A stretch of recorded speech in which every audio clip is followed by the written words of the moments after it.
বুন্ডি, এই ছেলেটা কে হয় তোমার? আমার বয়ফ্রেন্ড, মানে আমি বিয়ে করছি। বিয়ে করছো? আচ্ছা, তুমি ওরা পছন্দ করো, ভালোবাসো। তোমার বাবা কে? আমার আব্বু ওই যে। ওরা আমি চিনি তো, আমার এই যে ইনি তোমার বাবা, উনি তোমার নিতে আসছে। তুমি কি তার সাথে যাবা? আমি ওনার সাথে যাবো। এখন তো তুমি তো প্রাপ্তবয়স্ক হও নাই। একটু দাঁড়াও, একটু ধৈর্য ধরো। আমি প্রাপ্তবয়স্ক হই না, আমার বিয়ে দেবে কেন? তো আপনি কি আপনার মেয়ে বিয়ে দিচ্ছেন? আমি বিয়ে দেওয়ার জন্য আমি ছেলেও আছে, বিয়ে না করছে থাকবে আমার বাড়ি থাকবে।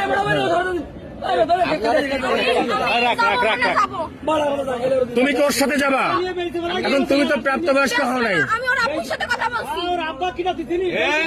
ও নাম্বার আমি তুমি ওর কপালে সিঁদুর দেওয়া আছে। আরে মুসলমান, মুসলমান। কখন? মেয়ে দিচ্ছিলাম, তাই মনে লাগছে। তোমার বাসা কোথায়? তোমার নিতে আসছো? এরা যদি এখন তোমার মায়েরা পুলিশে দেয় কি করবা? তুমি এত সাহস নিয়ে কিভাবে আসলে রাজশাহী থেকে এখানে? মেয়ে ফোন করেছে এই জন্য এসে আমি বলছি বলেই তো আসছি।